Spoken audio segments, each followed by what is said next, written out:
which is about 18 minutes before 7 o'clock. And today we're covering the story of Mansoor al-Daifi. Now, when shackled and lumped to a heap of shivering, naked bodies in the pitch black, a hood over his head and muffs around his ears, he assumed he was going to die.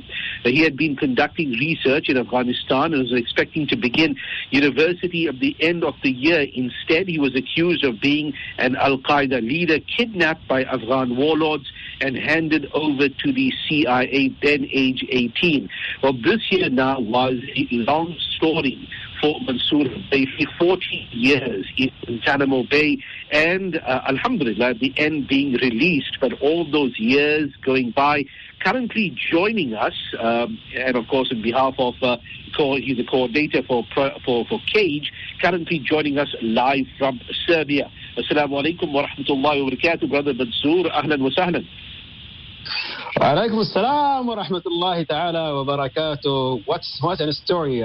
First of all, I would like to say thank you all, and salam to all brothers and sisters in South Africa. I really love South African Muslims, all of you guys. Brother Mansoor, you are, of course, a free man in Serbia, in the sense that you are updated and you can follow world events. The Taliban back in power after 20 years. How do you feel after seeing the U.S. leaving Afghanistan, and last night that the gunfire from the airport, and finally the Taliban claiming that no more U.S. boots on the soil? First of all, I'm really happy for Afghan that war has ended, because it has been almost like 40 years wars without stopping. We remember the Soviet invasion, then came the Civil War, then also came the American invasion, and people forgot that it has been almost like 40 years and nothing good came out of war.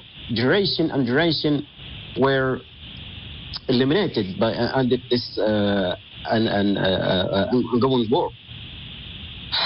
Also, alhamdulillah, that now we can see peace in Afghanistan.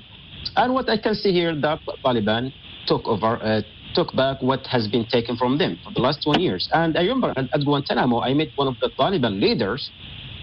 And I was also doing some kind of research on Taliban, because there was some leaders there who actually, one of the who founded the Taliban movement. I asked him, how do you feel about America now present in Afghanistan? He said, Mansoor, wallahi, it's just a matter of time and you will see. I will remind you. Eventually, he was released in 2030, I think 13 or 14, to Qatar. He became a member of the negotiation team. Now he is one of the people who take some kind of high position in the government. So I remember his words. He told me, just wallahi, it's just a matter of time. We have no doubt that we will win, and it's just a matter of time. So there is a lot of people who's talking about Taliban and making some judgment, and they forgot that the Taliban, the very first spark that led to foundation of Taliban was when there were warlords who were kidnapping women and kids and raping them. So this is the war who are lecturing us or lecturing Taliban about women's rights. I would like to ask these people, where they when women were abused and raped?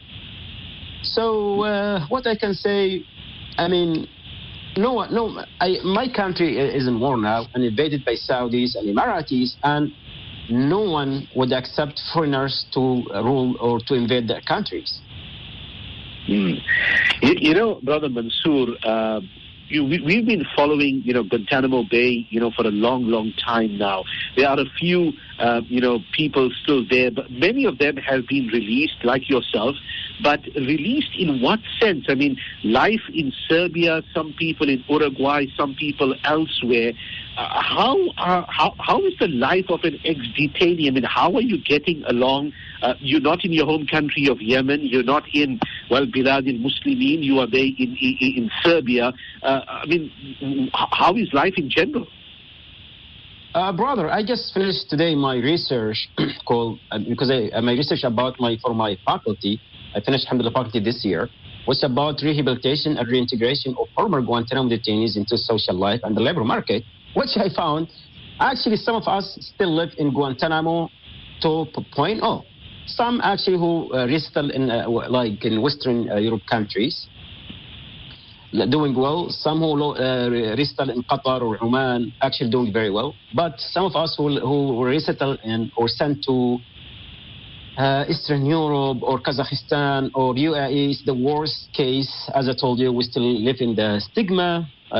Some kind of, there is a lot of restrictions. We will not be able to travel and able to work, and many difficulties and challenges. And it is like, inshallah, I will try to publish my research about the challenges and difficulties and recommendation about the life after Guantanamo. Also, I work on the book.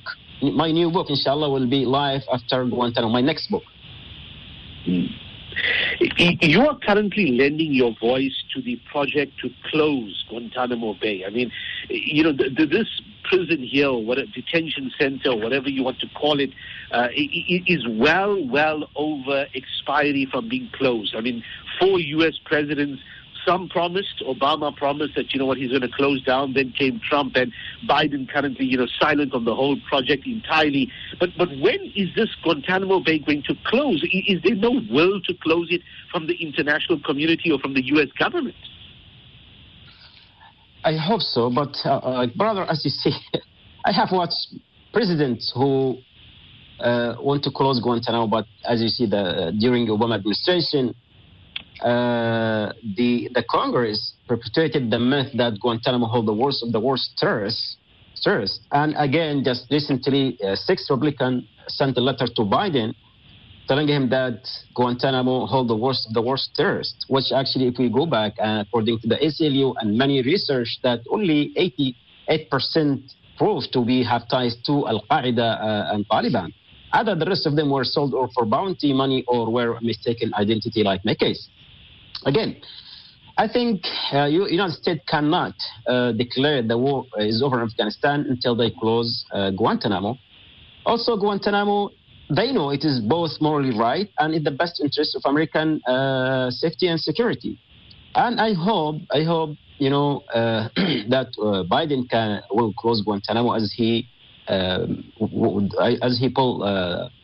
the forces from Afghanistan. It was a wise and a smart decision, because as you see, there's a lot of casualties and losses and many losses, especially in Afghan side. You know, you rightly mentioned, Brother Mansour, only 8% of inmates in Gitmo were, you know, even connected in some remote way to any organization. 90+% were just, you know, normal people that, you know, were in the country at the time and were seen to be foreigners and were seen to be, you know, terrorists as the U.S. had now defined them. But the question is that will the U.S. ever be held accountable for all these people in Guantanamo Bay? I mean, to us and to now, it seems that it's far-fetched that whether there will ever be, you know, a court appearance or whether there'll be any accountability. But the last few weeks have shown us that, you know what, a time could come that they could now fall on their own sword, and the day of accountability is soon. What are your thoughts? I mean, you are obviously looking for some sense of accountability, Brother Mansour.